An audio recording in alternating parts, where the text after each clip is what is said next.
इस वीडियो में हम समझेंगे कि क्वाड्रेटिक इक्वेशंस क्या होते हैं, उसका कॉन्सेप्ट, ठीक है। और ये हम ट्राई करेंगे कि ये बहुत कम से कम टाइम में कवर हो जाए ताकि आपके पास शॉर्ट रिवीजन वीडियोस बन सके। Alright, so let's see what's all there in quadratic equation.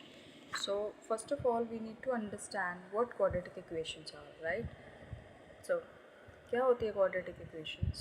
जो भी इक्वेशन ऐसी दिखती है ax square plus B x plus c is equals to zero, जो भी इक्वेशंस ऐसी दिखती है आपको, उनको आप बोल सकते हो कि ये क्वाड्रेटिक इक्वेशन है. अब इसका मतलब क्या है कि ऐसी दिखती हैं. So basically if you have the degree of the equation as 2, that means it is a quadratic equation. Okay, so degree का क्या मतलब होता है? इधर highest power of the x. Degree क्या होती है? Highest power of the x. यहाँ आपको हाईएस्ट पावर x की क्या दिख रही है? इधर तो 1 है, b के साथ में जो x है उधर तो 1 है. तो बेसिकली हम लोगों की हाईएस्ट पावर यहाँ क्या होगी? 2, राइट. a के साथ में जो x है उसकी डिग्री है x 2. That means the highest power of the x is 2, the degree is 2. If then it is called as quadratic equation. यहाँ एक कंडीशन इसलिए ये बन जाती है कि a जो है वो कभी भी ज़ीरो के इक्वल नहीं होना चाहिए. आप चेक करके देखो, अगर आप a की जगह ज़ीरो पुट कर देते हो तो आपकी ये वाली टर्म इधर से रिमूव हो जाएगी. ठीक है, आपके पास में बचेगा बी एक्स प्लस सी. अब यहाँ हाईएस्ट पावर ऑफ x क्या बचा है? 1. ऐसी इक्वेशंस को हम क्या बोलते हैं? Linear equations. Okay, this will become a linear equation. Alright, so that's why we can say if ax square plus bx plus c is equals to 0, जिसमें एक मैंडेटरी कंडीशन ये होगी कि a shall never become 0 and a b c here they belong to the real number. ये जो x square का coefficient है और x का कोफिशिएंट है b, x स्क्वायर का कोफिशिएंट है a और c है, ये तीनों किससे बिलोंग करेंगे? They will belong to real numbers. Okay, अभी ये रैशनल नंबर से भी बिलोंग कर सकते हैं, but we will be talking अभी रियल नंबर्स के बारे में. रैशनल नंबर्स के बारे में भी देख लेंगे क्या डिफरेंसेस होते हैं कहाँ पर. Okay, alright, so you can take an example like x square minus 5x plus 6 is equals to 0. Is it a quadratic equation? Yes it is. इसके क्या फैक्टर्स बनेंगे?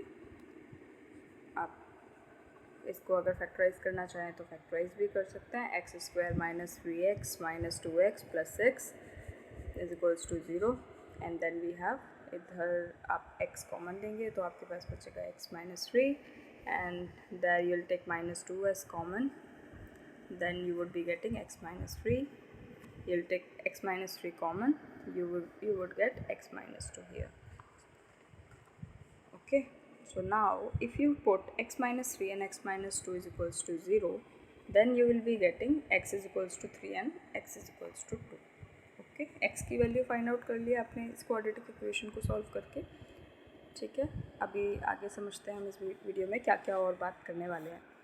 इस वीडियो में हम देखेंगे कि किसी भी इक्वेशन की रूट्स कैसे फाइंड आउट करते हैं, नंबर ऑफ़ सॉल्यूशंस क्या हैं, नेचर ऑफ रूट्स कैसा होगा, will they be real, imaginary, equal, distinct, whatever. Okay, relation देखते हैं रूट्स का कोफिशिएंट्स के साथ में कि क्या हम रूट्स को कोफिशिएंट्स की टर्म्स में निकाल सकते हैं. Location of roots and quadratic graph को समझने की कोशिश करेंगे that how to read a quadratic graph. उससे आप क्या क्या सिग्निफाई कर सकते हो. अगर आपको कोई ग्राफ गिवन है या अगर आपको कोई इक्वेशन गिवन है, क्या आप उसका ग्राफ खुद से ड्रॉ कर सकते हो. एंड लोकेशन ऑफ रूट्स का कॉन्सेप्ट भी समझने की कोशिश करेंगे. Common root condition, Newton's formula, और लास्ट में थोड़ा सा इसको कंपेयर कर लेंगे क्यूबिक इक्वेशन से. ठीक है, so let us see what do we have at first. It is roots of the quadratic equation. तो आपको पहले ही पता है कि रूट्स को हम क्या बोलते हैं? Zeros, right. रूट्स को हम बोलते हैं ज़ीरोज़. बेसिकली रूट्स या ज़ीरोज़ होते क्या हैं?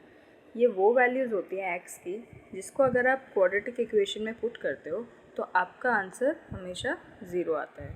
ठीक है, दैट मीन्स वो इक्वेशन सेटिस्फाई हो जाती है. ओके, अगर आप कोई भी वैल्यू इस इक्वेशन में अगर आप पुट करते हो ax² + bx + c = 0 and this value of x satisfies this equation, then it is called the zeros of the quadratic equation. Okay जैसे अभी हमने जो क्वेश्चन सॉल्व किया था उधर हमारे पास x-3 एंड x-2 = 0 आ रहे थे, राइट. x की वैल्यू इधर से 3 आ गई और x की वैल्यू इधर से 2 आ गई. These are the zeros of the equation because they are satisfying the equation. Okay, if you put x = 3 or 2 here in this equation, 3 square = 9 minus 5 into 3 = 15 plus 6. क्या आपका ये 0 के इक्वल आ रहा है? Yes. Okay. In the same way, if you put 2 here at the value in the value of x, so you'll be getting 4 here, and here you would be getting 10 plus 6. So you know that 6 plus 4 10 minus 10 is equals to 0. Alright. That means these value of x are satisfying this equation. That's why these values are the zeros of the equation. Okay. Let us move on to the next. So there is one more thing. If you cannot find out the zeros, we have a formula also.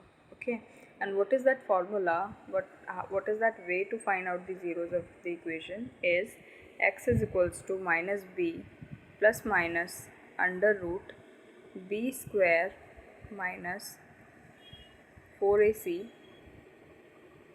upon 2a. Okay, 4ac upon 2a. इधर आपके पास में क्या है, ये जो b square 4ac, ये जो आपको दिख रहा है ना b square 4ac, this is discriminant. इसको हम d से भी सिग्निफाई कर सकते हैं. d = b square minus 4ac. ये भी बहुत काम की चीज़ है. इससे आप बहुत सारी चीज़ें पता लगाते हो. इससे आप ग्राफ्स ड्रॉ करने में हेल्प मिलती है आपको. ठीक है, नेचर ऑफ रूट्स का पता लगा सकते हो. Okay, let us see what else we can do. So we saw the formula and we can write that formula in the form of d also. So roots calculate करने के लिए आप x की वैल्यू को ऐसे भी find कर सकते हैं. x is equals to minus b plus minus under root d because d was b square minus 4ac upon 2a. Okay, अगर मैं बोलूँ किसी इक्वेशन की दो ही रूट्स हैं, alpha and beta, and alpha is minus b plus under root d upon 2a and beta is minus b minus under root d upon 2a. Okay, अब इन दोनों वैल्यूज़ को, अल्फ़ा को और बीटा को हम ऐड करके देखते हैं, तो हमारे पास आ जाएगा रूट्स का सम. ठीक है, इधर आना चाहिए sum and product of the roots. I am so sorry guys. So alpha plus beta is equals to क्या होगा, आप इन दोनों फार्मूलाज को, ये जो दो फार्मूलाज हैं इनको आप ऐड करिए यहाँ से. Then you would be getting alpha plus beta is equals to minus B upon A. Alright, and alpha into beta is equals to C upon A.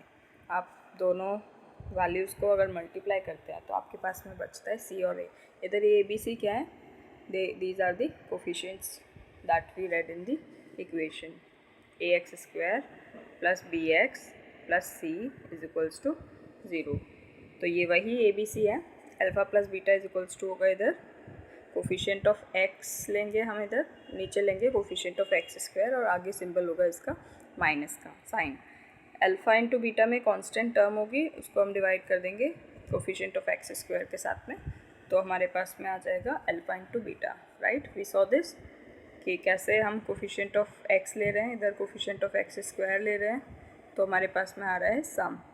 But if we are taking the constant term of the equation and उसको divide कर रहे हैं x² के coefficient से, तो हमारे पास आ रहा है product. Right, this is the relation with the coefficients. Can we write quadratic equation in the form of roots? क्या हम रूट्स की फॉर्म में क्वाड्रेटिक इक्वेशन को लिख सकते हैं? जी बिल्कुल.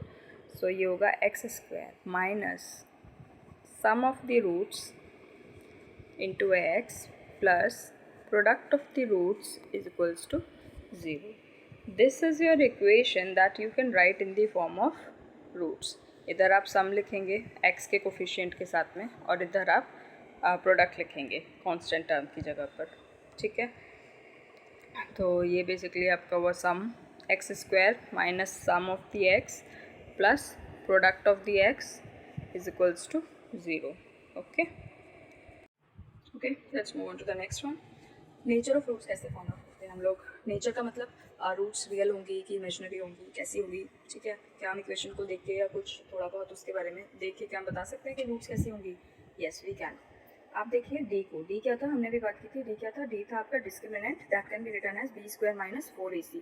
अगर आपका b square minus 4ac greater than 0 है तो आप रूट्स के बारे में क्या बता सकते हैं कि रूट्स जो होंगी वो आपकी रियल होंगी and they will be distinct, ठीक है। वो रियल नंबर्स होंगे और वो अलग अलग दो रूट्स होंगी आपके पास, alpha and beta, they will be different numbers, okay, they are real but different. Now if D is equals to 0, अगर डी 0 के इक्वल है, मतलब B square minus 4ac is equals to 0, then the roots will be real but equal, equal होंगी, मतलब कि दोनों ही root same होंगी आपकी यहाँ, ठीक है। डी इज इक्वल्स टू 0 आता है तो इससे हमें पता चल जाता है कि दोनों रूट सेम होने वाले हैं। If D is less than 0 तो आपके रूट्स होंगे imaginary, okay, and they will be in pairs, they will be in the form of p plus iota q, and दूसरा हो जाए एक रूट ही होगी और दूसरी इसकी पेयर में एग्जिस्ट करेगी p minus iota q, okay, understood. So हमने थ्री केसेस यहाँ डिस्कस किए हैं। अगर आपके ए बी सी जो है वो रियल नंबर से बिलोंग करते हैं तो क्या हम नेचर ऑफ रूट्स बता सकते हैं? येस। आप बी स्क्वायर माइनस 4ac को चेक करिए कि क्या वो ग्रेटर देन 0 है तो रियल और डिस्टिंक्ट होंगी, क्या वो इक्वल टू 0 है तो रियल एंड इक्वल होंगी रूट्स, और अगर वो लेस देन 0 है तो roots will be imaginary, okay, they will be in the form of p plus iota q and p minus iota q, दोनों पेयर्स में एग्जिस्ट कर रही है, ठीक है। Now let us talk about a b c belongs to Q. Q क्या है भाई यहाँ पर? क्यू है इधर रैशनल नंबर्स। रैशनल क्या होते हैं? जो इरेशनल नहीं हो, जैसे कि इरेशनल क्या होंगे? √2, √3, pi, these are irrational numbers. So basically rational numbers are those integers that can be written in the form of p by q also and q is not equal to 0, okay, इनको हम rational numbers बोलते हैं। तो अभी तक तो हमने जो पहले केस में डिस्कस किया था इट वाज कि जब आपका ए बी सी बिलोंग कर रहे होंगे रियल नंबर से, लेकिन अब जो ये केस है ये है जब आपके ए बी सी बिलोंग कर रहे होंगे रैशनल नंबर से। अगर तब आपका डी ग्रेटर देन 0 होता है, और एक और कंडीशन है यहाँ, और अगर वो परफेक्ट स्क्वायर होता है, ठीक है, अगर आपका डी ग्रेटर देन 0 होगा या फिर एक परफेक्ट स्क्वायर होगा तो आपके रूट्स कैसे होंगे? तो रूट्स भी बिलोंग करती होंगी रैशनल नंबर से और साथ में रूट्स होंगी आपकी unequal, okay, they will not be equal, they will B unequal. Second case is if t is greater than 0 but it is not a perfect square, okay, तो आपकी रूट्स कैसी होंगी? इस केस में आपकी जो रूट्स होंगी वो इस फॉर्म में होंगी p plus under root q and p minus under root q, ठीक है। अब हम ग्राफ्स के बारे में बात करेंगे कि हम ग्राफ्स किस किस तरीके से ड्रॉ कर सकते हैं according to the D also, right. तो फर्स्ट केस लेते हैं हम when D is greater than 0। D का मतलब आपको पता ही है बी स्क्वायर माइनस 4ac। इस केस में हमारे पास दो केसेस बनते हैं कि अगर डी आपका ग्रेटर देन 0 होगा तो आपने पढ़ा है अभी कि रूट्स कैसी होंगी? रियल होंगी और डिस्टिंक्ट होंगी, मतलब आपके पास दो रूट्स एग्जिस्ट करेंगे alpha and beta and they will be different, ठीक है। And what you already know कि रूट्स होती हैं एक्स की वैल्यूज, तो अल्फा और बीटा कहाँ लाई करेगा? एक्स एक्सिस पर, ठीक है। और क्योंकि ये ग्रेटर देन 0 है, आपको पता है क्वाड्रेटिक इक्वेशन का ग्राफ बनता है पैराबोला की फॉर्म में, ठीक है। यहाँ ये अपना वाई एक्सिस रहेगा और ये पैराबोला की फॉर्म में ये आपका बना है ग्राफ। इधर ये वाला जो पॉइंट रहेगा जहाँ ये पैराबोला एक्स एक्सिस को कट कर रहा है इट विल बी अल्फा, और ये वाला जो पॉइंट रहेगा the second point will be beta. क्योंकि यहाँ दो रूट्स हैं तो ये दो बार इंटरसेक्ट करेगा एक्स एक्सिस को, अल्फा पर भी और बीटा पर भी, ठीक है। बट ये केस तभी होगा जब हमारे पास होगा ए इज ग्रेटर देन 0। जब ए हमारे पास ग्रेटर देन 0 है तो ये जो पैराबोला ये अपवर्ड फॉर्म में बनेगा। If this A is less than 0, if this A is less than 0 तो ये जो हमारा पैराबोला है ये डाउनवर्ड फॉर्म्स में बनेगा, this will be alpha, this will be beta. If A is less than 0, ए क्या है इधर? एक्स स्क्वायर का कोफिशिएंट है, ठीक है, आई बात समझ। Next, if D is equals to 0, अगर डी इक्वल टू 0 होता है तो हमने देख लिया कि नंबर्स तो roots will be the real numbers but they will be equal. Equal roots का मतलब है एक्स एक्सिस पर ही लाई करेंगे रूट्स। अगर ए हमारा ग्रेटर देन 0 होता है, अगर हमारा ए ग्रेटर देन 0 होता है तो ये सिर्फ एक्स एक्सिस को टच करके जाएगा और दो जगह कट नहीं करेगा, ठीक है, सिर्फ एक ही जगह कट करेगा. Roots will be equal, right. So ये केस हो गया हमारा a इज ग्रेटर देन 0 के लिए कि आप वर्ड पैराबोला बनाए. अगर आपका a लेस देन 0 है तो ये आपका डाउनवर्ड पैराबोला बनेगा और सिर्फ ये एक्स एक्सिस को टच करेगा, ठीक है, यहाँ पर एक ही पॉइंट पर टच करेगा. Okay, right. इस पॉइंट को हम क्या बोलते हैं? वर्टेक्स. इस पॉइंट को जहाँ पर ये एक्स एक्सिस को टच कर रहा है या फिर जहाँ इसका पॉइंट है, this is called as vertex, ठीक है. इसके वर्टेक्स पॉइंट्स क्या होते हैं पैराबोला के ग्राफ के? इसके वर्टेक्स पॉइंट हम कैलकुलेट कर सकते हैं minus B upon 2a and minus D upon 4a से, ठीक है. ओके, यहाँ जो ये वाई एक्सिस पर जो पॉइंट कट करता है उसको हम बोलते हैं 0, तो ये हमेशा कट करेगा 0, पॉइंट पर वाई एक्सिस को. सी क्या है इधर? Constant term of the equation A x square plus B x plus C. इधर जो सी है उसी पॉइंट पर ही ये वाई एक्सिस को कट करेगा, ठीक है. Next is the case when D is less than 0. अगर आपका डी लेस देन 0 होता है तो उस केस में ग्राफ कैसा बनेगा? अगर डी लेस देन 0 है तो ग्राफ इंटरसेक्ट नहीं करेगा, ठीक है. ग्राफ कुछ इस तरीके से या तो ऊपर बन जाएगा अगर ए बड़ा हुआ 0 से, ए पॉजिटिव है तो, और अगर ए नेगेटिव है तो ग्राफ कुछ इस तरीके से नीचे की साइड बन जाएगा. ए इज लेस देन 0, ठीक है. इसके अंदर वर्टेक्स ई वाला होगा और जो भी हमारे पैराबोलाज होते हैं they are symmetrical along the vertex. आप देखिए लेफ्ट हैंड साइड और राइट हैंड साइड पर सेम है, राइट, सिमिलर है. So we have done with it. Let us see what next is there. Range of the quadratic equation. Range की quadratic equation की range बतानी है. Range हम Y axis पर देखते हैं, राइट, वाई कोऑर्डिनेट्स देखते हैं उसके. तो basically if this is the graph and you are suppose to find the range of the quadratic equation, let me draw it again. So if it is the graph and you have to find the range of the quadratic equation, by looking at this graph what can you find out? That a is greater than 0 because it is upward parabola, and you can also find out that d is greater than 0 because it has two roots, right. So आपने देखा कि y axis मतलब कि ये parabola यहाँ से जो भी इसका वर्टेक्स है, वर्टेक्स का y कोऑर्डिनेट क्या है? x कोऑर्डिनेट होगा माइनस बी अपॉन 2a और y कोऑर्डिनेट होगा minus D upon 4a. D इधर डिस्क्रिमिनेंट है, ए बी सी इधर उसके कोफिशिएंट्स हैं, राइट. तो आपकी रेंज क्या होगी? रेंज होगी जहाँ जिस भी वाई पॉइंट से लेकर और ये जहाँ तक भी ये पैराबोला है, ठीक है, that will be the range. ये इतनी इसकी रेंज होगी. तो ये कहाँ से स्टार्ट हो रहा है? इस पॉइंट से लेकर और ये जा रहा है पॉजिटिव इन्फिनिटी तक, ठीक है. तो इस केस में आपकी रेंज हो जाती है minus D upon 2a minus D upon 4a से लेकर पॉजिटिव इन्फिनिटी तक, ठीक है, और माइनस डी अपॉन 4a भी इंक्लूड होगा इधर, right.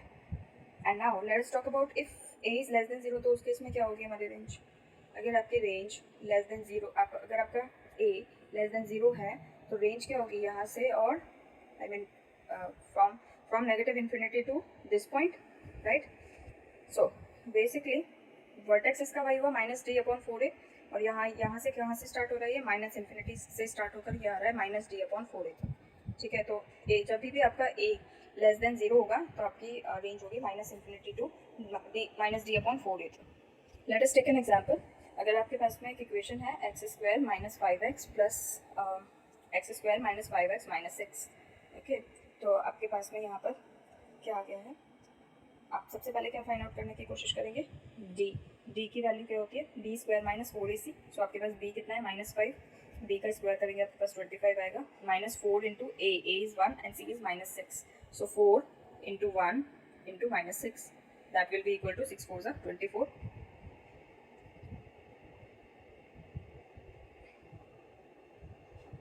Sorry, the question we have taken a different question. It should be 6 plus 6 here, right? So if you find out b square minus 4ac, that will be 25 minus 4 into 1 into 6. Then it will be 25 minus 24 is equals to आपके पास में क्या आ गया? 1, ठीक है. इसका मतलब ये ग्रेटर देन 0 है, okay. If it is greater than 0 then and we already know that here the a is also greater than 0. तो आपका जो ग्राफ बनेगा वो कैसा बनेगा? a भी ग्रेटर देन 0 है, d भी ग्रेटर देन 0. आपका जो ग्राफ बनेगा इधर वो कैसा बनेगा? कुछ इस तरीके से, ठीक है, because a is greater than 0 and d is also greater than 0, ठीक है. एंड इसके फैक्टर्स क्या हो जाएंगे? Minus 6 and 1. ऑलराइट, इसके जो रूट्स होंगे दे will B minus 6 and 1, something like that, okay. So अभी हमें फाइंड आउट करना है इसका रेंज क्या होगा। तो इसके रेंज के लिए हम इसका वर्टेक्स देखेंगे कि इसका वर्टेक्स कैसे निकालते हैं। वर्टेक्स का भी वाई कोऑर्डिनेट कैलकुलेट करने की कोशिश करेंगे। तो वाई कोऑर्डिनेट कैसे कैलकुलेट करते हैं, -d/4a, माइनस डी कितना था, -1/4 into 1, that will be equal to -1/4। ठीक है, तो -1/4 से लेकर प्लस इन्फिनिटी तक इसका होगा range. Alright, we can take another example for drawing the graph. I'm so sorry, it was here. Yeah, so we can take another example also. minus x square plus 5x minus 6 is equals to 0. अगर आपके पास ये equation है तो इस case में आपके पास क्या होगा, b square is equals to 25 -4 into a into c। यहाँ पर भी आपके पास क्या आ रहा है, 1, राइट। 25 - 24 इज इक्वल्स टू 1 होगा। 1 is greater than 0, 1 greater than 0 है, इसका मतलब इसकी 2 ही रूट्स होंगी, राइट। और a, लेकिन आपको पता है कि a यहाँ पर क्या है, नेगेटिव -1 है a, तो a लेस देन 0 है, इसका मतलब the graph will be in the downward parabola form. इस तरीके से बनेगा ये कुछ, राइट। अब इधर अगर हम रूट्स फाइंड आउट करने की कोशिश करें तो हमारे पास में रूट्स क्या आएंगी, 3 and 2, exactly. So we have to find out the vertex of it. Vertex कितना होता है इसका, -d/4a, -d इधर हो जाएगा -1 एंड 4a इधर ये हो जाएगा -4। सो 1 से that will be finally equals to 1/4।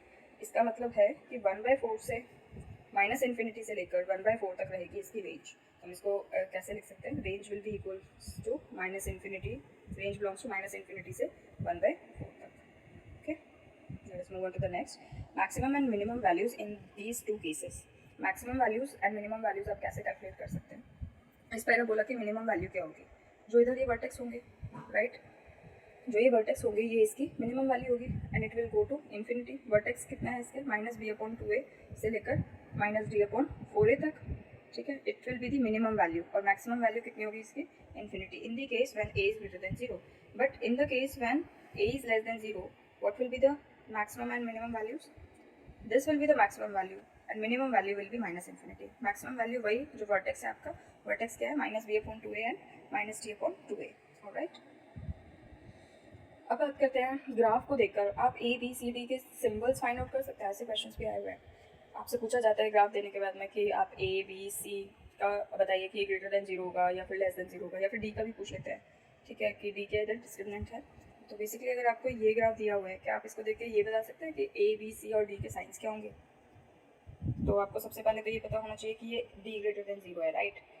क्यों है ये भी पता होना चाहिए, क्योंकि इसकी 2 रूट्स हैं और हमने डिस्कस किया था कि अगर इसकी 2 रूट्स होंगी that will be distinct roots होंगी, that will be D is greater than 0। Okay, next आपको ये पता होना चाहिए कि यहाँ ए भी ग्रेटर देन 0 है। कैसे, अपवर्ड पैराबोला है, ठीक है, अपवर्ड पैराबोला होगा तो ए भी ग्रेटर देन 0 होगा। अब आपको ये भी पता होना चाहिए कि यहाँ सी भी ग्रेटर देन 0 है। क्यों, सी भी पॉजिटिव क्यों है, क्योंकि आप देख रहे हो कि ये वाई एक्सिस को, पॉजिटिव वाई एक्सिस को कट कर रहा है और ये पॉइंट होता है 0, c, right. That means c is also greater than 0। Okay, so we have found 3। Now जो ये b है उसको थोड़ा सा फाइंड आउट करने में अटक जाते हैं बच्चे। इधर से फाइंड आउट करते हो आप -b/2a, जो इसका वर्टेक्स है उससे फाइंड आउट करेंगे -b/2a। अब आप देख रहे हो कि इसका जो x कोऑर्डिनेट है वो तो पॉजिटिव ही है ना, तो -b/2a कैसा होना चाहिए, पॉजिटिव होना चाहिए। लेकिन हमें पता है कि 2a तो ऑलरेडी पॉजिटिव है because a is greater than 0। तो अगर ये पूरा वैल्यू -b/2a, ये पूरा वैल्यू अगर हमें पॉजिटिव बनाना है तो b की वैल्यू नेगेटिव होनी चाहिए ना, उसके सामने पहले से नेगेटिव का साइन है, negative will be positive. Okay, तो आपके पास चारों चीज़ों के सिंबल्स पता चल गए, b नेगेटिव होगा, c पॉजिटिव होगा, d पॉजिटिव होगा, a पॉजिटिव होगा। Alright, now we will be discussing location of the roots. Now we will discuss location of the roots. Location of the roots में हम कुछ केसेस लेंगे, ठीक है, उस केसेस की वजह से हम पता करेंगे कि क्या होता है आपका ये लोकेशन ऑफ द रूट्स, ठीक है। आपके पास कोई भी नंबर है k, ठीक है, k, you can take any number x0, k or anything else, whatever is suitable for you. So if you want to ensure that k lies inside the roots, then क्या condition होनी चाहिए, क्या true होगा उसके लिए, a into f of k is also less than 0। तो उसके लिए कंडीशन ये होनी चाहिए कि a f of k का जो प्रोडक्ट होगा वो लेस देन 0 होगा, ठीक है। कब होगा ये 0, जब आपका k लाई कर रहा है अल्फा एंड बीटा के बीच में। इसका ग्राफ कैसे बनेगा, ग्राफ देख लेते हैं। के अल्फा और बीटा के बीच में लाई कर रहा है, दैट मीन्स के को कहीं इधर लाई करेगा, ठीक है। अगर केस ऐसा है तो आपका a इंटू एफ ऑफ के विल बी इक्वल्स टू 0। कैसे, ये भी देख लेते हैं अब कि a इधर पॉजिटिव है, आपको पता है। अगर मुझे ये पूरा इक्वेशन लेस देन 0 बनाना है तो हमारे पास एफ ऑफ के क्या होना चाहिए, नेगेटिव होना चाहिए, तभी नेगेटिव बनेगा।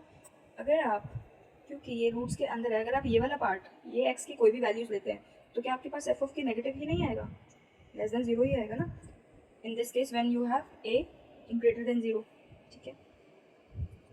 अभी आप देख लेते हैं, अगर ये जो है दूसरा केस जिसमें a आपका लेस देन 0 होगा, अगर a ऑलरेडी लेस देन 0 है और आप इनमें से कोई वैल्यूज डालते हो x की, तो आपके पास क्या ये पॉजिटिव नहीं होगा।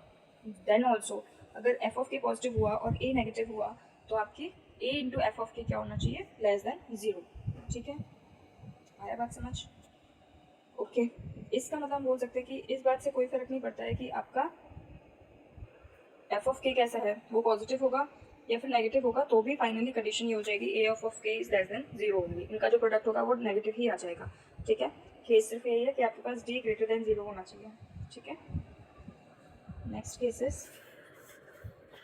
केस आपके पास बोलता है कि अगर आपका के रूट्स के बाहर लाई करता है, मतलब या तो इस साइड लाई करे या फिर इस साइड लाई करे, ठीक है। इसका मतलब क्या हुआ, दोनों के दोनों रूट्स जो हैं वो बाहर लाई करते हैं, तो उस केस में आप क्या बोल सकते हैं इसके बारे में, ठीक है। ऑन एनी साइड अगर ये बाहर लाई करता है तो आपकी ये कंडीशंस फॉलो होंगी, a इंटू एफ ऑफ के is greater than 0 and d must be greater than और इक्वल टू 0, ओके। आउटसाइड लाई करेगा तो आपकी ये दोनों कंडीशंस फुलफिल होंगी, ठीक है। We can take an example also. So let us say that if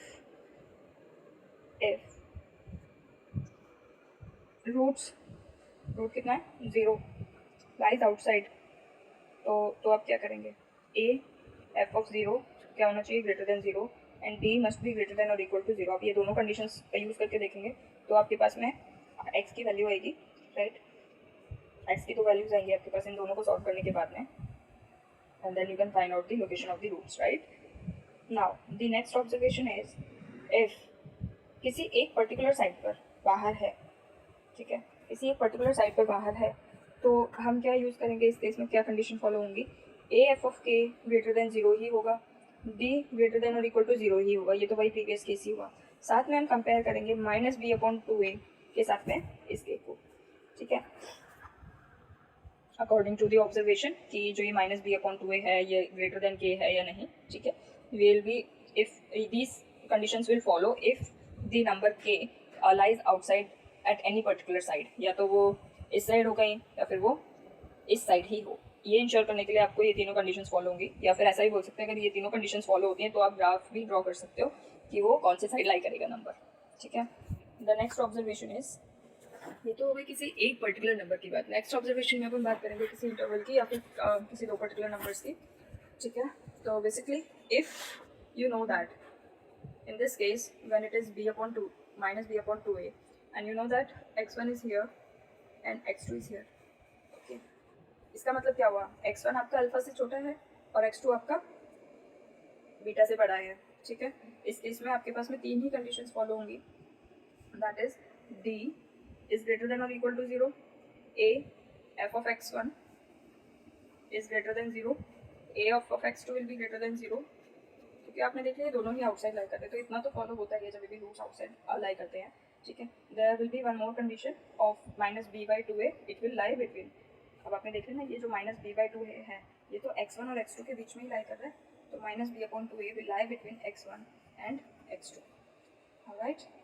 so I hope that you are understanding exactly one root between x1 and x2, x1 इधर है और आपका x2 इधर है, तो इन दोनों के बीच में exactly वन रूट ही होना चाहिए, ठीक है। इस केस में क्या फॉलो करता है, f of x1 dot I mean product of f of x1 and f of x2 must be less than 0, okay। Product of f of x1 and f of x2 must be 0, okay। Interval यहाँ x1 से x2 ही ले रहे हैं हम। Next देख लेते हैं, wait, next case बोलता है कि if both roots are outside x1 and x2, यहाँ पर x1 और x2 है, इसके अंदर ही है x1 और x2, तो अब दोनों रूट्स क्या हो गई, x1 और x2 से बाहर हो गई, बोथ रूट्स आर आउटसाइड। इस केस में क्या फॉलो करेगा, a f of x1 is less than 0 and a f of x2 is less than 0, right? क्योंकि दोनों ही इनसाइड है, ये नंबर्स जो नंबर्स है, हमने क्या क्या देखा था अभी, k नंबर अगर रूट्स के अंदर लाई करता है तो a f of k क्या होगा, लेस देन 0 होगा। अब हम दो नंबर्स लेके चल रहे हैं, एक इंटरवल ले रहे हैं x1 एंड x2, अगर ये दोनों ही नंबर्स रूट्स के अंदर लाई करेंगे तो दोनों ही नंबर्स का एक के साथ प्रोडक्ट लेस देन 0 होगा। It's that simple. Common root condition में हम क्या करते हैं, आप लेकर चलिए कि आपके पास दो इक्वेशंस हैं। एक इक्वेशन हम मान लेते हैं a1x² plus b1x plus c1 is equals to 0। The second equation is a2x² plus b2x plus c2 is equals to 0। First case में हम लेते हैं इसके अंदर कि अगर दोनों रूट्स ही कॉमन है तो ये कंडीशन रहेगी यहाँ पर इन द फर्स्ट केस कि दोनों roots both roots are to be common. तो क्या फॉलो होगा, यहाँ फॉलो होगा आपके पास कि a1 upon a2 will be equal to b1 upon b2, it will be equal to c1 upon c2। Okay, now the next case is जब सिर्फ एक ही रूट कॉमन है, उस केस में आप 3 स्टेप्स फॉलो कर सकते हैं। फर्स्ट स्टेप इज दो इक्वेशंस होंगी तो आपके पास जो x² का कोफिशिएंट होगा आप पहले उसको सेम करना मल्टीप्लाई करके। Let's say in the first equation it is 2x² and in second equation it is 3x², तो आप इसको सेम कैसे बनाएंगे, फर्स्ट इक्वेशन को आप 3 से मल्टीप्लाई कर देंगे 6x² हो जाएगा, सेकंड इक्वेशन को आप 2 से मल्टीप्लाई कर देंगे तो वो 6x² हो जाएगा। पहले आप x² टर्म्स वाली टर्म्स को इक्वल बनाएंगे, ठीक है, सेम बनाएंगे कोफिशिएंट्स को, फिर आप फर्स्ट और सेकंड इक्वेशन को सब्ट्रैक्ट कर देंगे। अगर आप सब्ट्रैक्ट कर देंगे तो आपके पास में कुछ x के कोफिशिएंट्स बचेंगे और कुछ कांस्टेंट्स बचेंगे, जिससे आप x की वैल्यू फाइंड आउट कर सकते हैं and this value of x must satisfy the quadratic equation. ठीक है, तो दोनों ही क्वाड्रेटिक इक्वेशन को वैल्यू ऑफ x सेटिस्फाई करेगा। Alright, let us move on to the next topic, it is Newton's formula. Newton's formula क्या बोलता है, न्यूटन्स फॉर्मूला बोलता है कि अगर आपके पास कोई इक्वेशन है that is ax² plus bx plus c और ये इक्वल है आपका 0 के, इसकी दो रूट्स हैं alpha and beta, and here we have an is equals to alpha raised to the power n and beta raised to the power n. If this is true for alpha and beta, if this equation is true for alpha and beta, then the equation will also be true for a an plus b an minus 1 plus c an minus 2 is equals to 0। So basically हमने x² की जगह an put किया है, x की जगह an minus 1 put किया है and one coefficient जो c के साथ होता है उसकी जगह पर an माइनस 2 पुट किया है। an हमने देख लिया, an क्या होता है, alpha raise to the power n, या तो प्लस में गिवन होगा या फिर माइनस में गिवन होगा, an प्लस और minus b raise to the power n। Okay, alright, next we have cubic equation. So basically cubic equation कैसी दिखती है हम उसके बारे में थोड़ा सा डिस्कस कर लेते हैं। क्यूबिक इक्वेशन होगी आपके हाईएस्ट फॉर्म ऑफ पावर, जहाँ डिग्री कितनी होगी इक्वेशन की 3। So ax³ plus bx² plus cx plus d is equals to, अगर 0 होगा तो आपके पास इस इक्वेशन को हम बोलेंगे क्यूबिक इक्वेशन। ठीक है, इसकी जो रूट्स होंगी अल्फा बीटा गामा। ठीक है, इसमें हम अल्फा बीटा गामा के बारे में अगर देखें तो alpha plus beta plus gamma क्या होगा, the sum of the roots will be equals to minus b upon a, and if you do alpha into beta plus beta into gamma plus gamma into alpha is equals to, this will be equals to c upon a, and if you just multiply alpha beta and gamma together it will be equals to minus d upon a. Okay, in the next videos we will be discussing the PYQs of the quadratic equation.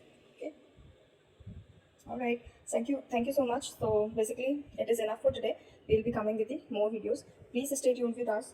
I'll really put efforts so that you can complete your syllabus for 2024 and 2025 exam also. Okay,